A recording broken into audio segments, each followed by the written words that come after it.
நம்ம எது செய்தாலும் பாருங்க, தேவனுக்கு முழு மனசோட செய்யணும். எதை செய்தாலும் தேவனுக்கு முழு மனசோட செய்யணும். கவனிங்க, இந்த நாட்கள்ல அநேக கிறிஸ்தவர்கள், தேவனால் அறிந்து கொள்ளப்பட்டவர்கள், தேவனால் பிரித்தெடுக்கப்பட்டவர்கள் என்ன செய்யறாங்கன்னா, உலக மனுஷர்களுக்கு செய்கிற காரியத்தை கூட தன்னுடைய முழு மனசோடு செய்கிறாங்க. ஆனா கர்த்தருடைய காரியங்கள்ல மட்டும் என்னமோ தெரியல, ஒரு அழகுற மனசு, ஏதோ கடமைக்காக செய்கிறத நம்ம அநேகருடைய வாழ்க்கையில பார்க்கிறோம். கவனிங்களேன், இப்போ வேதத்தை வாசிக்கிறோம், முழு மனசா வாசிக்கிறோமா? முழு மனசா வாசிச்சோம்னா நமக்கு என்ன வாசிக்கிறோமோ அத்தனையோ உள்ளால போயிடும். சில நேரங்கள்ல ஏதோ ஒரு டிஸ்டர்பன்ஸ் வருதுன்னு வைங்களேன், நம்ம முழு மனசா வாசிப்போம்னா என்ன செய்வோம்னா, ஒரு டிஸ்டர்பன்ஸ் வந்ததுனால ஒரு 4 வசனம் நமக்கு புரியலன்னு வைங்களேன், நம்ம மறுபடியும் என்ன செய்வோம், அந்த வசனத்துக்கு மறுபடியும் ரிப்பீட் போயிடுவோம். ஏன்னா முழு மனசோட வாசிக்கிறதுனால, முழுசா இதயத்துக்குள்ள போகணுங்கிறதுனால நம்ம என்ன செய்யறோம்னா, அந்த வசனத்துக்குள்ள மறுபடியும் ரிப்பீட் போயிடுவோம். எந்த வசனத்துல இருந்து நம்ம டிஸ்டர்பன்ஸ் ஆனமோ, எந்த வசனத்துல இருந்து நம்முடைய எண்ணத்தை ஏதோ ஒன்று சீர்கெடுத்துச்சோ, எந்த வசனத்துல இருந்து நம்முடைய எண்ணங்கள் மாறிச்சோ, அதுல இருந்து நம்ம என்ன செய்யணும், மறுபடியும் ரிவர்ஸ். எதுல இருந்து விட்டேன் அதுல இருந்து நம்ம மறுபடியும் ஸ்டார்ட் பண்ணணும். இப்படி ஒரு தேவ பிள்ளை வசனத்தை வாசிக்குமா இருந்தா அவன் என்ன செய்யறான், முழு மனசோட வாசிக்கிறான். கர்த்தருடைய ஆலயத்துக்கு போகிற காரியங்கள்ல பாருங்க, அவன் முழு மனசோட எப்படி போக முடியும்னா, கர்த்தருக்கு கொடுக்கிற நேரத்தை நான் கர்த்தருக்கு கொடுக்கணும். அந்த நேரத்தை எந்த ஒரு காரியத்துக்கு நான் என்ன செய்யக்கூடாது, கொடுக்க கூடாது.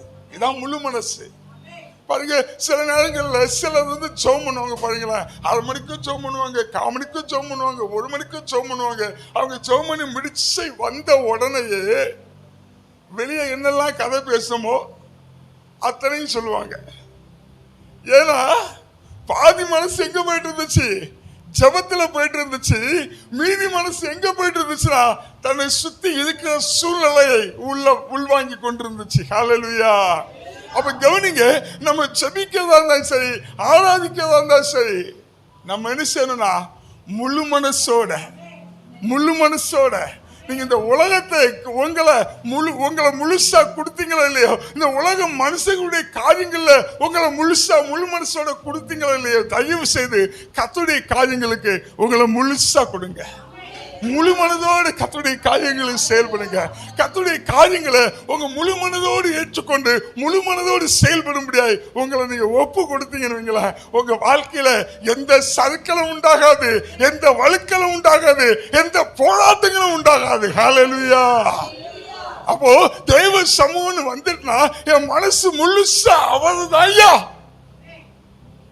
அப்படி எந்தெந்த தேவ பிள்ளைகள் உங்க மனசை முழுசா அவருக்கு கொடுக்கீங்களோ, அவன் வாழ்க்கையில எல்லாமே ஜெயந்தான்.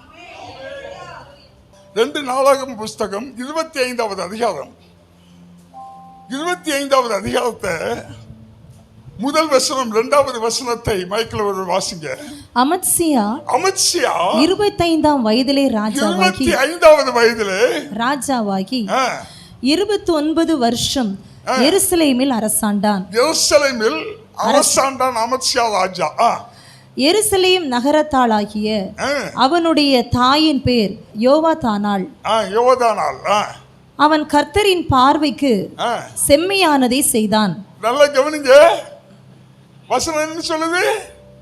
அவன் கர்த்தரின் பார்வைக்கு செம்மையானதை செய்தான். அடுத்து தொடர்ந்து வாசிங்க. ஆனாலும் முழு மனதோடே அப்படி செய்யவில்லை. ஐயோ, கர்த்தரின் பார்வைக்கு செம்மையானதை செய்தான், ஆனாலும் முழு மனசோடு செய்யவில்லை.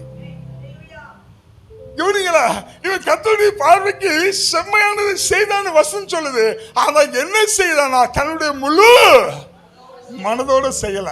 நம்மளும் அநேக காரியங்கள் அப்படிதான், சில நிர்பந்தத்தினால செஞ்சுக்கிட்டு இருக்கிறோம், சில கட்டளையினால செஞ்சுக்கிட்டு இருக்கிறோம், சில கடமை. இப்ப பாத்தீங்கன்னா பிள்ளைகள் எல்லாம் பாருங்க, இந்த நம்ம வீட்டுல வளர்ற பிள்ளைகளுக்கெல்லாம் வேதத்தை படி அப்படின்னு சொன்னா என்ன செய்தாங்க, கட்டளைக்காக கீழ்படுகிறாங்க. அம்மா சொல்லிட்டா, எது இப்ப வாசிக்கலன்னு வைங்களேன், என்ன செய்வாங்க, அம்மா போகும்போதும் வரும்போதும் வறுத்தெடுத்துருவாங்க.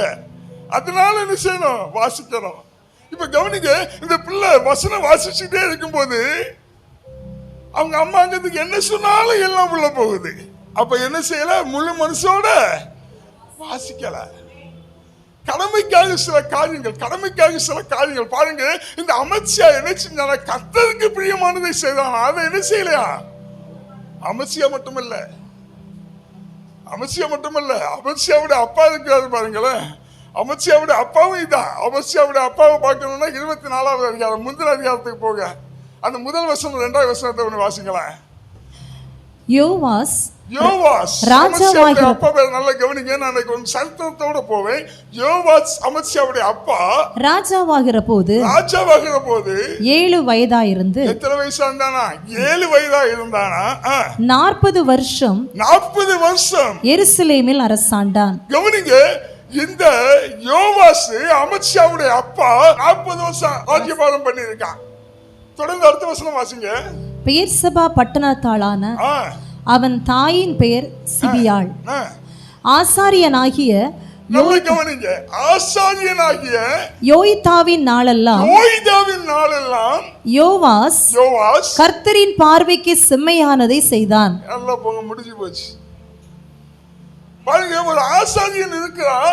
இந்த ஆசாரியன் யோவாசுடைய வாழ்க்கையில ஆலோசனை சொல்லிக் கொண்டே இருக்கிறான். இந்த ஆசாரியனாகிய யோய்தா இருந்த நாட்கள் வரைக்கும் இவன் கர்த்தருக்கு பிரியமானதை செய்தானா. அப்ப நல்ல கவனிங்க, ஒருத்தங்க இருந்து குத்திக்கிட்டே இருக்கான். இவன் தன்னுடைய இருதயத்துல இருந்து கர்த்தருக்கு பிரியமானதை செய்யல. அங்க இருக்கிற ஆசாரியனாகிய யோய்தா இவன் என்ன செய்யறான்? குத்திக்கிட்டே இருக்கான்.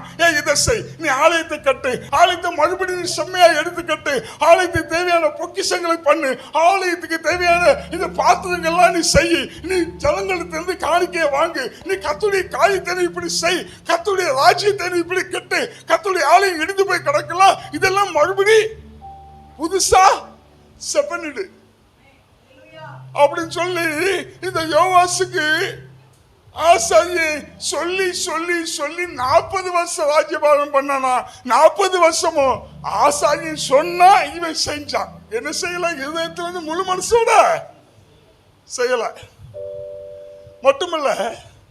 இவன் மட்டுமல்ல, சாலமோன் இருக்கிறார்ல, 1 ராஜாக்கள் 11வது அதிகாரத்துல 6வது வசனம் வாசிக்கும் போது சாலமோன் தன் தகப்பனாகிய தாவீதை போல, நல்ல கவனிங்களேன், சாலமோன் தன் தகப்பனாகிய தாவீதை போல கர்த்தரை பூரணமாய் பின்பற்றாமல் என்ன செய்யலையா? பூரணமாய் பின்பற்றாமல். சாலமோன் யாருங்க? போதும், சாலமோன் யாரு? கர்த்தருக்காக பயங்கரமான ஆலயத்தை கட்டினவன், கர்த்தருக்காக ஆலயத்தின் பலவிதமான பணிமுட்டுகளை செய்தவன். இந்த சாலமோன் ஆலயத்தை எப்படி கட்டினானா? பார்த்து கட்டினான். அவ்வளவு உச்சிதமாய் கட்டினான். இவன் செய்ததெல்லாம் பார்க்கும்போது பக்கத்து பட்டணத்தார், பக்கத்து தேசத்தார் எல்லாரும் வந்து, அப்பா எவ்வளவு ஞானம் அப்படின்னு சொல்லி மெச்சிக்கொள்ளத்தக்கதாய் இந்த சாலமோனுடைய வேலைப்பாடு இருந்துச்சு. மட்டுமல்ல, சாலமோன் ஜெபம் பண்ண பாருங்களா, எப்படி நம்ம ஜெபம் பண்ணுவோம்? ஆண்டவரே, யாராவது வந்து இந்த ஆலயத்துக்கு நேராக முழங்கால் படியிட்டு தன்னுடைய கண்களை உமக்கு நேராக ஏறெடுத்து ஏதாவது ஜெபத்தை செய்தால் நீர் அந்த ஜெபத்துக்கு அவருடைய பாவங்களை, அவருடைய தோஷங்களை மன்னித்து நீர் இறங்குவீராக, நீர் உதவி. அப்படியெல்லாம் ஜெபம் பண்ண சாலமோன் வசனம் சொல்லுது, அப்பாவாகிய தாவீதை போல உறுதியாய் பூரணமாய் தேவனை பின்பற்றலையா. கவனிங்க, அப்போ இவங்க யாருமே என்ன செய்யல? மன விருப்பத்தோட, மனமு வந்து செய்யல. இந்த வரிசையில தான் நம்ம அமத்சியாவை பார்க்க போறோம். அமத்சியா யாருன்னா ஒரு ராஜா. நல்ல கவனிங்க, இந்த அமத்சியா யாருன்னு கேட்டீங்கன்னா யூதாவின் ராஜா. இஸ்ரவேல் தேசம் வேற, யூதா தேசம் வேற. நல்ல கவனிங்க, தாவீது ராஜ்யபாரம் பண்ணது ஒட்டுமொத்த இஸ்ரவேல. தாவீது ராஜ்யபாரம் பண்ணும்போது யூதா கோத்திரமும் இஸ்ரவேல் கோத்திரமும் சேர்ந்தே இருந்துச்சு. எப்படி பிளவுபடுனா, வடக்கு ராஜ்யம், தெற்கு ராஜ்யம். எப்பன்னா சாலமோனுக்கு பின்னாடி யூதாவை ஆளுகிறதுக்கு ஒரு ராஜா, யூதாவை ஆளுகிறது இப்ப அமத்சியா. இஸ்ரவேலை ஆளுகிறது யாருன்னா அமத்சியாவுடைய அப்பா. யாரு பேர் எப்படி வாசிச்சோம்? யோவாஸ்னு ஒரு பேர் வாசிச்சோம்ல, அவன் தான் இப்ப இஸ்ரவேலை ஆண்டு கொண்டிருக்கிறார். கவனிங்க, இஸ்ரவேல் 10 கோத்திரத்தாருடைய இதுல இருக்குது. யூதா 2 கோத்திரத்தார், யூதாவும் பெஞ்சமினும் சேர்ந்து யூதா கோத்திரம், மற்ற 10 கோத்திரமும் இஸ்ரவேல் கோத்திரம். சரி, இப்போ இஸ்ரவேல் கோத்திரத்தை யார் ஆண்டுகிட்டு இருக்கானா, யூதா கோத்திரத்தை இந்த அமத்சியா ஆண்டு கொண்டிருக்கும் போது இஸ்ரவேல் கோத்திரத்தை யார் ஆண்டுகிட்டு இருக்கானா, இந்த அமத்சியாவுடைய அப்பா பேர் என்ன சொன்னேன், யோவாஸ் சொன்னேன்ல. இதே யோவாஸ்ங்கிற பேர்ல ஒரு ராஜா இஸ்ரவேலை ஆண்டு கொண்டிருக்கிறாரு. இப்ப கவனிங்க, இவங்க 2 ராஜ்யபாரம் பண்ணுகிற நாட்கள்ல அமத்சியா என்ன செஞ்சானா, தேவனுக்கு பிரியமா இருந்தானா. வசனம் என்ன சொல்லிச்சு, 2வது வசனத்தை இன்னொரு வாட்டி வாசிங்க. 2 நாளாகமம் 25:2. அவன் கர்த்தரின் பார்வைக்கு செம்மையானதை செய்தான். அமத்சியா என்ன செய்தானா, கர்த்தரின் பார்வைக்கு செம்மையானதை செய்தான். ஆனாலும் முழு மனதோடு அப்படி செய்யவில்லை. மனதோடு செய்யல. நல்ல கவனிக்க, இந்த அமத்சியாவுடைய வாழ்க்கையை தான் நம்ம கொஞ்சம் கவனிக்க போறோம். அமத்சியா முதல் எப்படி இருந்தான், நல்ல தேவனுக்கு பிரியமான பிள்ளையா இருந்தான். இன்னைக்கு நம்ம இருக்கிறோம்ல, ஆண்டவரே என்னோட பேசுங்கன்னு சொல்லி காத்து இருக்கிறோம்ல. இந்த மாதிரி காத்து இருக்கிற ஒரு அனுபவத்துக்குள்ளாலதான் இந்த அமத்சியா இருக்கிறார். யூதாவை ஆளுகிற அமத்சியா ராஜா. கவனிங்க, இவன் ஆண்டு கொண்டிருக்கிற நாட்கள்ல அமத்சியா ராஜா நாளுக்கு நாள் பலப்பட்டு வரும்போது அமத்சியா ராஜாவுடைய அப்பாவை என்ன பண்ணாங்கன்னா, இந்த அமத்சியாவுக்கு கீழே இருந்த இந்த ராஜ்யபாரத்துக்குள்ள இருந்த சிலர் கொண்டுட்டாங்க. இதனால அமத்சியா பலப்பட்டு வந்த உடனே என்ன செஞ்சான், தன்னுடைய தகப்பனை கொன்ன தன்னுடைய ஊழியக்காரர்களை அமத்சியா கொண்டுட்டான். ராஜ்யபாரம் பலப்பட்டுருச்சு, யூத ராஜ்யபாரத்தை ஆண்டு கொண்டிருக்கிறான். இந்த அமத்சியா கொண்டுகிட்டு என்ன நினைக்கிறான்னா, தகப்பனுடைய குற்றத்தை பிள்ளைகள் மேல சுமத்தக்கூடாது, பிள்ளைகளுடைய தப்பை தகப்பன் மேல சுமத்தக்கூடாது அப்படின்னு சொல்லி மோசே எழுதி வச்ச பிரமாணத்தை மீறாதபடிக்கு தகப்பனை மட்டும் கொண்டு போட்டான், பிள்ளைகளை கொல்லன்னு சொல்லி வசனம் சொல்லுது. பாருங்க, இப்படி பலப்பட்டுக்கிட்டே வர்றான். இவன் பலப்பட இவனுக்குள்ளால ஒரு எண்ணம் உண்டாகுது. இங்க ஒரு சம்பவம் நடக்குது. இஸ்ரவேலை ஆண்டு கொண்டிருக்காங்களா, இவங்க இப்ப எப்படி ஆண்டு கொண்டிருக்காங்கன்னா, தேவனுக்கு பிரியமில்லாத இடங்கள்ல பொன் கொடுத்து பெண் எடுத்து தேவனுக்கு பிரியமில்லாத ஒரு வாழ்க்கையை வாழ்ந்து கொண்டிருக்கிறாங்க. அதனால இஸ்ரவேல் மேல கர்த்தருடைய கரம் இல்லை இந்த நாட்கள்ல. யூதா மேல கர்த்தருடைய கரம் இருக்குது இந்த அமத்சியா ஆண்டு கொண்டிருக்கிற நாட்கள்ல. இப்போ இந்த அமத்சியாக்குள்ளால ஒரு எண்ணம் வருது. என்ன வருதுன்னா, சேயீர் மலை தேசத்தாரை கொடுத்து ஏற்கனவே நான் உங்களுக்கு பிரசங்கம் பண்ணியிருக்கேன். இந்த சேயீர் மலை தேசத்தார் யாருன்னு கேட்டீங்கன்னா, ஏசாவுடைய சந்ததி யாரு, ஏதோமியர். இப்போ இந்த சேயீர் மலை தேசத்தார் யாருன்னு கேட்டீங்கன்னா ஏதோமியர். இந்த ஏதோமியர் என்னன்னா, இவங்களுடைய பலனை பத்தி ஏற்கனவே உங்ககிட்ட நான் பேசியிருக்கேன். அதாவது பயங்கரமான பலசாலிகள். இவங்க என்ன பண்ணுவாங்கன்னா, அப்பப்ப இஸ்ரவேலுக்கு மேல போய் படையெடுத்து இஸ்ரவேலை கொள்ளையிட்டுருவாங்க. இதே மாதிரி யூதா மேல படையெடுத்து யூதாவை கொள்ளையிட்டுருவாங்க. இப்போ இந்த அமத்சியா நாளுக்கு நாள் பலப்பட்ட உடனே அவன் என்ன நினைக்கிறான்னா, இந்த சேயீர் மலை தேசத்தால் அடிக்கடி தொல்லை பண்றான்ல, இவனை ஒரு அடி அடிச்சுட்டா என்ன, இவனை ஒரு நுழுக்கிட்டா என்ன அப்படின்னு சொல்லி திட்டம் போட்டு தன்னுடைய மூப்பர்களை வர வைக்கான். ஐயா, நம்முடைய ஜனங்கள் எல்லாத்தையும் லைட்டா தொகை பாருங்க, 20 வயசுக்கு மேல இருக்கிற யுத்த புருஷங்களை எண்ணி எடுங்கன்னு சொன்ன உடனே எண்ணி எடுத்து தொகை இடும்போது 3 லட்சம் பேர் யுத்த புருஷர்கள் யார்கிட்ட இருக்கிற அந்த யூதா கோத்திரத்தை ஆளுகிற இந்த அமத்சியாக்கு கீழே இருக்கிறாங்க. உடனே அமத்சியா அடுத்த திட்டம் போடுறான்.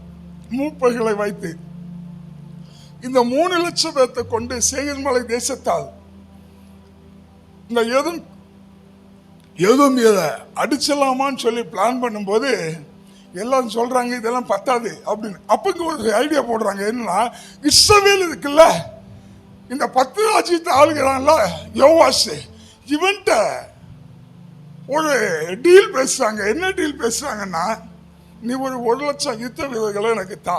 இந்த அமத்சியா என்ன கேட்கிறான், நேரா இஸ்ரவேல் தேசத்துக்கு ஆள் அனுப்பி ஒரு 1 லட்சம் ஆளை எனக்கு தா அப்படின்னு உடனே அங்க ஒரு டீல் நடந்துக்குமா இல்லையா? இந்த யோவாஸ் இஸ்ரவேலை ஆளுகிறது இந்த ராஜா என்ன சொல்லியிருப்பான், சரி 1 லட்சம் யுத்த வீரர்களை நான் தாரேன், எனக்கு என்ன பண்ற, ஒரு 150 தாலந்து வெள்ளிக்காசுகளை நீ அனுப்பு அப்படின்றப்பான். இவன் சொல்லியிருப்பான், ஐயா அதெல்லாம் முடியாது ஐயா அவ்வளவுக்கெல்லாம் வசதி இல்லை. எங்க அப்பா ஏதோ கொஞ்சம் கொஞ்சம் காணிக்க பிடிச்சி இந்த ஆலயத்தை கட்டணும்னு சொல்லி வச்சுக்கல, கொஞ்சம் அதுக்கு ஒரு 75 தாளந்து வெள்ளி காசை நான் தாரேன். உடனே இஸ்ரவேல் ராஜா யோவா சொல்லி பயிலெல்லாம் அதெல்லாம் முடியாது, ஒரு 125 தாளந்து வெள்ளி காசு இங்கே அனுப்பு, நான் 100 யுத்த வீரர்கள் அனுப்புறேன்னு. உடனே இவன் சொல்லி பையா அங்கேயும் வேண்டாம் ஒன்று செய்வோம், ஒரு 100 முடிச்சதுமா அப்படின்னு சொல்லி இப்போ 100 முடிச்சிட்டாங்க. பாருங்க, அமத்சியா யாரு? தேவனுக்கு பயப்படுறவை. இந்த அமத்சியா எப்போ சேயீர் மலை தேசத்தார் மேல யுத்தம் பண்ணணும்னு நினைச்சானோ அப்போ என்ன செஞ்சிருக்கணும்னா, தேவ சமூகத்துல போய் நான் இந்த சேயீர் மலை தேசத்து மேல யுத்தம் செய்யறது உமக்கு சித்தமானு கேட்டிருக்கணும். அன்பான தேவ பிள்ளைய, நம்முடைய வாழ்க்கையிலையும் கூட அநேக நேரங்கள்ல நமக்கு காரியத்தை செய்ய தோணிருச்சுன்னா என்ன செய்யணும்னா, துணிகரமாய் செய்யறதுக்கு அதுக்கு எங்க வேணாலும் பேரம் பேசுவோம், என்ன வேணாலும் செய்வோம். இந்த அமத்சியா அப்படிதான் என்ன செய்தான்னா, 100 தாளந்து வெள்ளிக்கு பேசி முடிச்சுட்டான். இப்ப பேசி முடிச்சாச்சு. இப்ப ஒரு தீர்க்கதரிசி வாதான் அமத்சியா கிட்ட. ஒரு தீர்க்கதரிசி வந்து சொல்றான், நீரு ஒத்தையில உம்முடைய ராஜ்யத்தில் இருக்கிற 3 லட்சம் பேர்த்த கொண்டு போய் நீ யுத்தம் பண்ணுனா ஜெயிப்பீர், இல்லைன்னா தோற்று போவியது. ஏன்னா அங்கிருந்து வந்தால 1 லட்சம் பேரு அவனோடு தேவ கரம் இல்ல, அந்த இஸ்ரவேல் மேல தேவனுடைய பாதுகாப்பு இல்ல, அந்த இஸ்ரவேல் மேல தேவனுடைய ஆளுகை இல்ல, அந்த இஸ்ரவேல் மேல தேவனுடைய கரம் இல்ல. ஏன்னா அவன் பெண் கொடுத்தோ பெண் எடுத்தோ தேவனுக்கு பிரியமில்லாத ஒரு வாழ்க்கை அவன் வாழ்ந்துட்டு இருக்கனால அவன் மேல தேவனுடைய கரம் இல்ல. அதனால அவனை நீ கொண்டு போனா நீ ஜெயிக்க முடியாது. இதை மீறி நீ செய்தா உன் விருப்பத்தின்படி செய். உனக்கு ஜெயத்தை கொடுப்பதும் தோல்வியை கொடுப்பதும் என் தேவனுடைய கரத்தில் இருக்குது.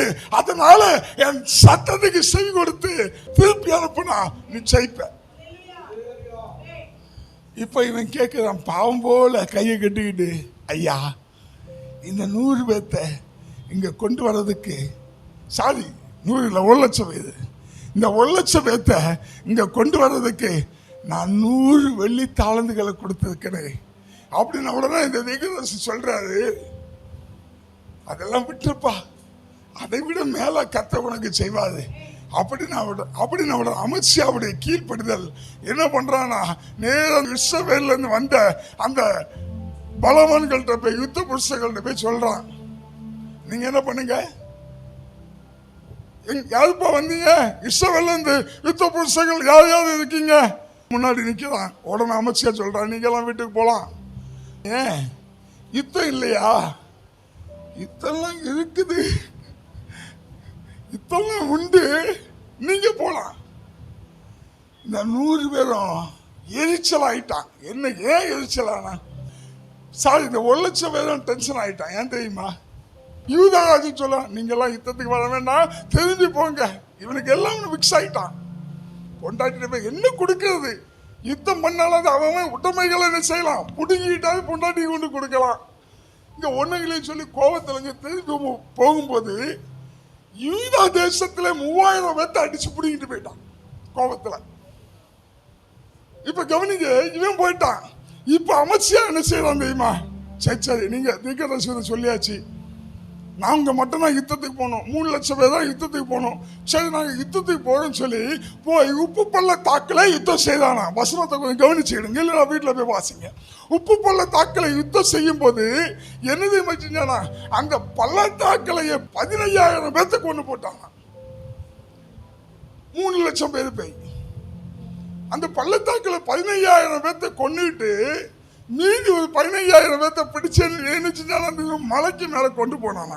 கொண்டு போய் எவ்வளவு பெரிய ஒரு ஜெயம் பாருங்க, எவ்வளவு பெரிய வெற்றி. இந்த தீர்க்கதரிசி சொல்றான், யோ நீ போ, கர்த்தரை நம்பி நீ போ. இந்த கர்த்தர் உங்களுக்கு அதாங்க சொல்றாரு, அவனை துணைக்கெழுத்தேன், இவனை துணைக்கெழுத்தேன், மாமாவை துணைக்கெழுத்தேன், மச்சானை துணைக்கெழுத்தேன், அட்வொகேட்டை துணைக்கெழுத்தேன், நண்பனை துணைக்கெழுத்தேன், வேண்டாம், கர்த்தருடைய நாமத்தினால நீ போ, உனக்கு ஜெயம் உண்டு. கர்த்தர் சொல்றாரு, எந்த காரியத்தில் நான் உன்னோடு இருக்க உனக்கு வெற்றி உண்டு, ஜெயம் உண்டு. நீ போ.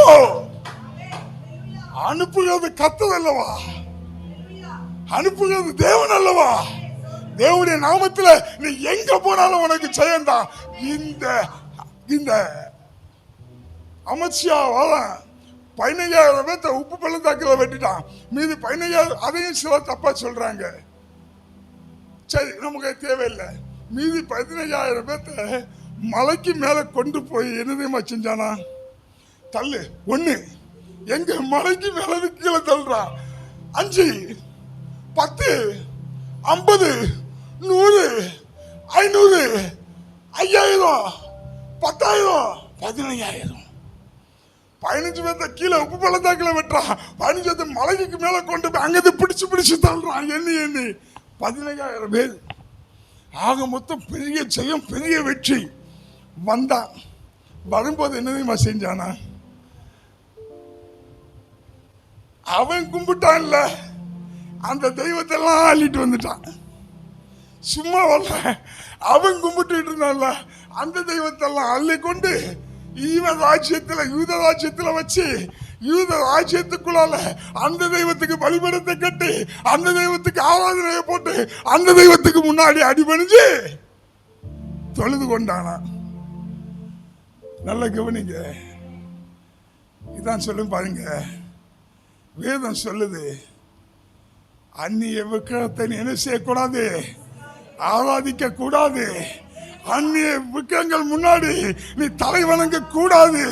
அந்நிய விக்கிரகங்களை நீ நமஸ்கரிக்க கூடாது.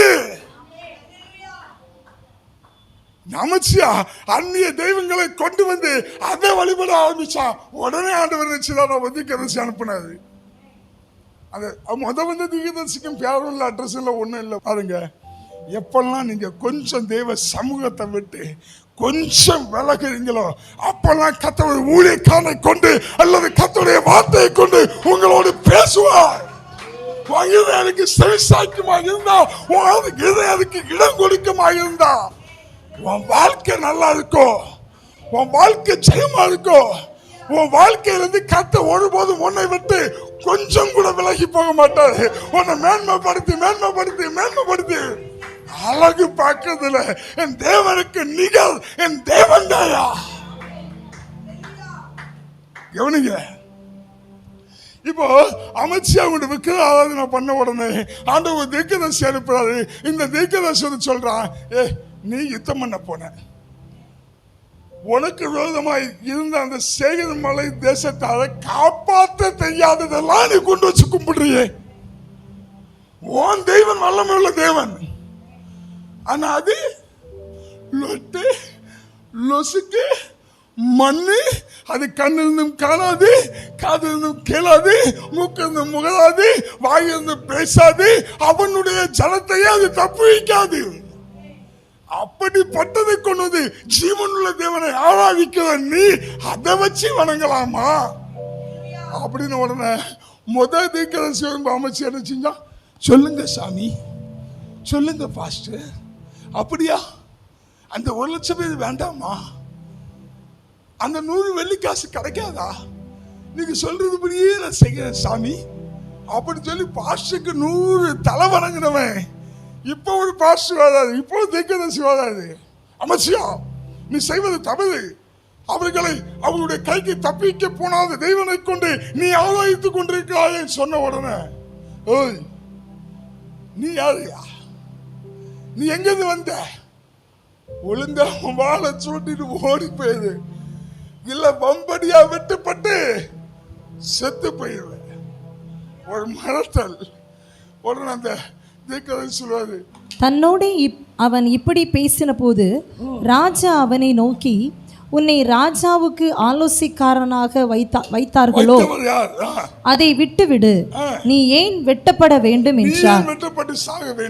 அப்பொழுது அந்த தீர்க்கதரிசி அதை விட்டுவிட்டு, நீர் இப்படி செய்து என் ஆலோசனையை கேளாமற் போனபடியினால் தேவன் உம்மை அழிக்க யோசனையா இருக்கிறார் என்பதை அறிவேன் என்றார். இப்ப பாருங்க, இப்போ அமைச்சர் ராஜா இருக்கான்ல, யுத்தம் முடியுது வரைக்கும் எப்படி நான் தெரியுமா, சொல்லுங்க சாமி, சொல்லுங்க பாஸ்டர், சொல்லுங்க தீர்க்கதரிசி, இப்படியே கீழ்படிச்சுக்கிட்டு இருந்தான். எப்போ ஜெயம் வந்துச்சோ, எப்போ வெற்றி வந்துச்சோ, எப்ப நான் போனேன் சேகில் மலை தேசத்தால் 30,000 பேர்த்தை நான் காலி பண்ணிட்டேங்கிற கர்வம் வந்துச்சோ, இப்ப என்ன செய்யறான் தெரியுமா? இவன் ஒரு 1,00,000 பேரை கடன் கேட்டான்ல இஸ்ரவேல்ல. அந்த இஸ்ரவேல் ராஜா யோவாசுக்கு ஒரு லெட்டர் எழுதுறான். எப்படி தெரியுமா? வாரியா நம்ம என்ற கை போட்டு பாப்போமா பாருங்க. முந்தி என்ன செஞ்சா? இஸ்ரவேல் ராஜாட்ட போய், ஐயா நான் உங்களுக்கு 100 வெள்ளி காசை தருகிறேன் ஐயா, உம்மிடத்திலிருந்து 1,00,000 வீரர்களை எனக்கு அனுப்பும் ஐயா அப்படி கேட்டவன் இப்ப ஒரே ஒரு ஜெயத்தை தான் பார்த்தான், ஒரே ஒரு வெற்றியை தான் பார்த்தான். நம்ம வாழ்க்கையில இதான் செஞ்சுட்டு இருக்கிறோம்.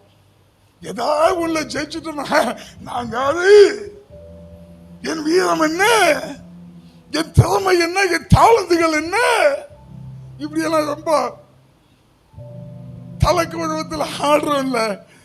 இப்படிதான் அமர்சியா என்ன பண்ணா, இந்த இஸ்ரவேலின் ராஜாக்கு ஒரு ஒற்றனை அனுப்புகிறான். அனுப்பி கேட்கிறான், வாயுதா 2 கை போட்டு பார்ப்போமா, 2 கை சாமர்த்தியத்தை பார்ப்போமா. யாருக்கு அனுப்புவான் தெரியுமா? இஸ்ரவேலின் ராஜா யோவாசுக்கு. இப்ப இஸ்ரவேலின் ராஜா ஒரு தூதனை அனுப்புகிறான். எப்படி தெரியுமா அனுப்புறான்? ஒரு கதை சொல்லி அனுப்புறான். இந்த கதை சரி அதை வாசிக்கலாம். இல்ல வாசிக்க டைம் இல்ல, சொல்றேன். இப்ப இவன் என்ன கதை சொல்லி அனுப்புறான்னா, ஒரு லீபனோன்கிற ஒரு தோட்டம் இருந்துச்சு. அந்த தோட்டத்துல ஒரு முச்செடி இருந்துச்சு. அங்க ஒரு பெரிய கேதுரு மரமும் இருந்துச்சு. கவனிங்க, ஒரு சிறிய முச்செடி. லீபனோன்கிற ஒரு தோட்டம் ஒட்டுமொத்த இஸ்ரவேலை சொல்றான். அங்க ஒரு சின்ன முச்செடி இருந்துச்சு. அந்த முச்செடி பெரிய கேதுரு மரத்தை பார்த்து, உன் பொண்ண என் மகனுக்கு தாயா, யோசிச்சு பாருங்களேன் கதை எப்படி இருக்கு. ஒரு சின்ன முச்செடி ஒரு பெரிய கேதுரு மரத்தை பார்த்து, அதோட கதையை விடல, இந்த முச்செடி கேட்குது கேதுரு மரத்தை பார்த்து, உன் பொண்ணை எனக்கு தாயான்னு கேட்ட உடனே இங்க இருந்த வாசிங்களா. ஆனாலும் லீபனோனில் உள்ள ஒரு காட்டு மிருகம் அந்த வழி போகையில் ஓடி அந்த முச்செடியை மிதித்து போட்டது. பாருங்க, ஒரு மிருகம். அந்த அதனால நீ என்ன செய்யறானா, அவங்க மேல யுத்தம் தொடுத்து தலைக்கு ஒருவன் பிடிச்சு போய் இருக்க, கர்ஜனையில இருக்க, அவங்க மேல யுத்தம் தொடுத்து அதுல ஜெயிச்சதுனால நீ என்ன ஆகி போயிருக்க, நான் பிரம்ம பிடிச்சு போயிருக்க, மேட்டிமையோட இருக்க. அதனால நீ என்ன செய், அடங்கி உன் வீட்டுல இரு அப்படின்னு இஸ்ரவேல் ராஜா ஒரு லெட்டர் கொடுத்தாரு. அந்த லெட்டர் இவனுக்கு உள்ள போகல. அந்த லெட்டர்ல இவன் கீழ்படியல. மறுபடியும் கேட்டான், யுத்தம் பண்ணி பாப்பமான்னு. இஸ்ரவேல் ராஜா வந்தான், நேர அமைச்சு அவன் நொறுக்குனான். இந்த நொறுக்குதலுக்கு காரணம் என்ன தெரியுமா? தேவக்காரன் அமைச்சு அவன் விட்டு போயிடுச்சுங்க.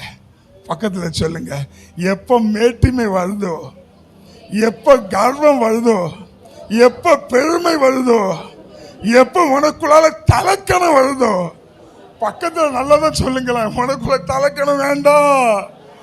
பெருமை உள்ளவனுக்கு கர்த்தர் எதிர்த்து நிற்கிறா, சிறியவனையோ குப்பை இழந்தவர் உயர்த்துகிறார்.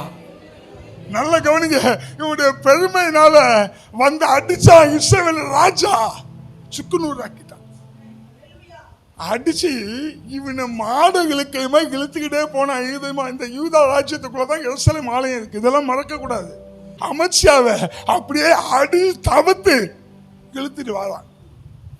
வந்து நேரம் எருசலேம் ஆலயத்தை காம்பவுண்ட் எல்லாம் இடிச்சு போட்டு உள்ளால இருக்க ஆபரணத்தை, தங்கத்தை, பனிப்பொருட்களை எல்லாத்தையும் அள்ளிட்டான். அள்ளிக்கிட்டு எருசலேம் ஆலயத்துக்கு முன்னாடி இவன் அதோ கதியா விட்டுட்டு போயிட்டான். அமைச்சர் ராஜா பார்க்கான், இனி ஊருக்குள்ள போனா ஊருக்காரங்களாம் அடிப்பான்.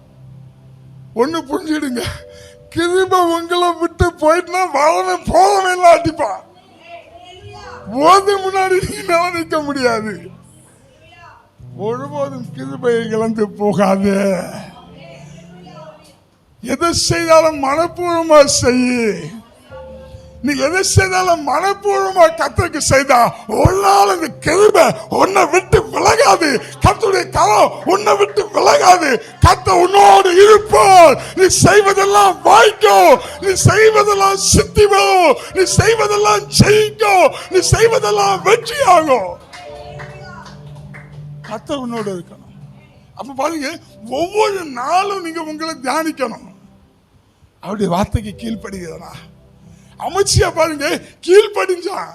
ஆனா முழு மனசோட கீழ்ப்படியாததுனால அவனுடைய வாழ்க்கையில ஒரு சறுக்கல், அவனுடைய வாழ்க்கையில ஒரு வழுக்கல், அவனுடைய வாழ்க்கையில ஒரு கீழ் விழுதல், அவனுடைய வாழ்க்கையில ஒரு பின்வாங்கி போகிற அனுபவம், அவன் வாழ்க்கை சோரம் போகிற அனுபவம், அவன் வாழ்க்கை இஸ்ரவேல் ராஜா மேல தேவ கிருபை இல்ல, தேவ கரம் இல்ல. ஆனாலும் தேவ கரம் இல்லாத ஒருத்தன் கையில இந்த அமைச்சியாவை ஒப்பு கொடுத்தாரு. இப்ப அமைச்சியாவுடைய நிலைமை என்ன தெரியுமா? யூதாக்குள்ள இருக்க முடியாது. வசனத்தை வாசிங்கன்னா தெரியும். இந்த ஒரு அதிகாரத்துக்கு முழுசா வாசிங்க வீட்டுல போய். இந்த ஒரு அதிகாரம் அமைச்சியா ராஜாவுடைய வாழ்க்கை தொடங்கி முடிச்சு போயிருது. இப்போ அமைச்சியா ராஜா யூதாக்குள்ள இருக்க முடியாது. என்ன செஞ்சானா, தான் கோத்திரத்துக்கு ஓடி போனானா. ஓடி அங்க தஞ்சம் புகுந்து அங்க ஒரு அகதியை போல வாழ்ந்து கொண்டிருந்தானா. நல்ல கவனிங்க, வாழ்ந்து கொண்டிருக்கும் போது இவனை தேடி வந்தாங்களா? யாதையுமா, இவனுடைய ராஜ்யத்துல, யூத ராஜ்யத்துல இருந்த இவர்கள் இவனை தேடி வந்து இந்த தான் கோத்திரத்துக்குள்ள, இந்த லாகீசுக்குள்ள வச்சு அடிச்சு கொண்டுட்டாங்க. என்ன சொல்ல வர்றேன்னா, உன் மேல கிருபை இல்லைன்னா உன் கூட இருக்கிறவன் உன்னை அடிப்பான். உனக்கு கர்த்தருக்கு பயப்படுற பயம் இல்லைன்னா உன் கூட இருக்கிற உன்னை கால வாழ்வான். உனக்குள்ளால தேவனுக்கு பயப்படுற பயம் இல்ல, உன் இதயத்தை முழுசா கர்த்தருக்கு கொடுக்கல, கர்த்தருடைய காரியங்களை உன் முழு மனதோட நீ செய்யலனா உன்னை சுத்தி இருக்கிறவன்லாம் உனக்கு துரோகியா மாறுவான். எல்லாம் எனக்கு துரோகியா இருக்கானே, யாரும் என்ன நேசிக்கல, யாரும் எல்லாரும் என்ன வெறுக்கிறாங்களேன்னா முத நீ நேசி. நீ நேசி. ஒவ்வொரு நிமிஷமும் கேளுங்க, ஆண்டவரை கேளுங்க, எனக்கு என் வாழ்க்கையில உமக்கு பிரியமானதை நான் எப்பவும் செய்யணும் ஆண்டவரே, அதை எனக்கு கற்றுக் கொடுங்க ஆண்டவரே. உமக்கு பிரியமில்லாத காரியத்தை நான் செய்யாதபடிக்கு என்னை விலக்கி காத்து கொள்ளுங்க ஆண்டவரே. கேளுங்க, ஒவ்வொரு நாளும் கேளுங்க. நீங்க ஒவ்வொரு நாளும் இதை கேட்டாதான் கிருபைக்குள்ள நிலைநிற்க முடியும், கிறிஸ்துடைய கருத்துக்குள்ள நிலைநிற்க முடியும், கிறிஸ்துடைய வல்லமைக்குள்ள நிலைநிற்க முடியும், தேவனுடைய பாதுகாப்புக்குள்ள நிலைநிற்க முடியும். அப்ப ஒவ்வொரு நாளும் கேட்கணும், ஆண்டவரே உங்களுடைய கிருபை என்னை விட்டு விலகாதபடிக்கு என்னை மூடிக்கொள்ளுங்க. நான் என்ன செய்யணும், என்ன செய்யக்கூடாதுன்னு எனக்கு கற்றுக் கொடுங்க ஆண்டவரே. தேவ பிள்ளை டேலி டேலி டேலி கேட்டுட்டே இருங்க. நான் எழுப்பிட்டேன், இன்னைக்கு உமக்கு பிரியமில்லாத எந்த காரியத்தையும் நான் செய்துவிடக் கூடாது. உங்க வார்த்தைக்கு நான் கீழ்ப்படியாம போய்விடக் கூடாது.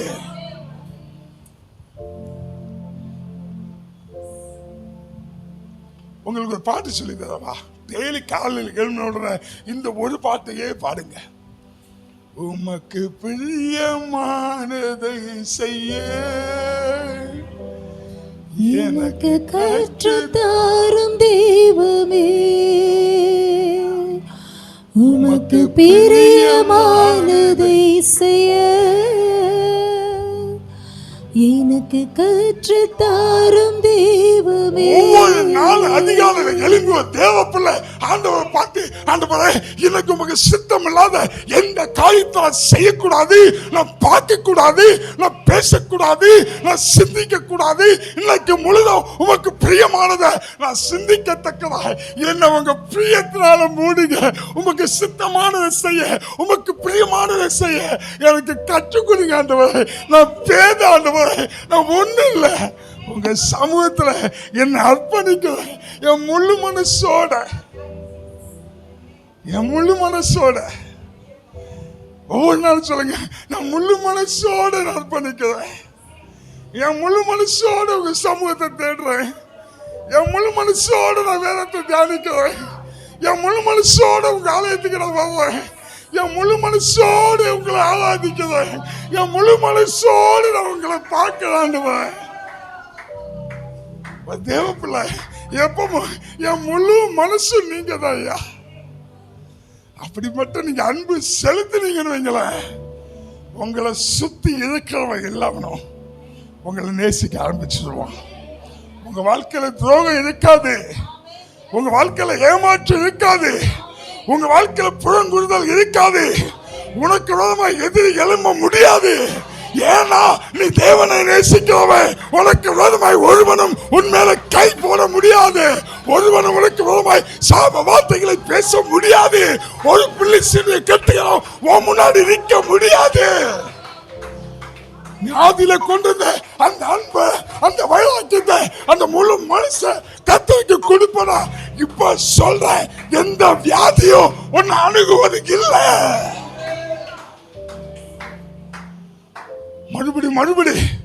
மறுபடி சொல்றேங்க, மறுபடியுமாய் கர்த்தருக்காக உங்க இருதயத்தை திறந்து கொடுங்க, முழு மனசோட கொடுங்க. எந்த வியாதியோ, எந்த பலகீனமோ, எந்த கடன் தொல்லையோ, எந்த பிரச்சனையோ, எந்த மனுஷனுடைய போராட்டமோ உங்களுக்கு விரோதமாய் முடியாது. முழுசா உங்க மனச முழுசா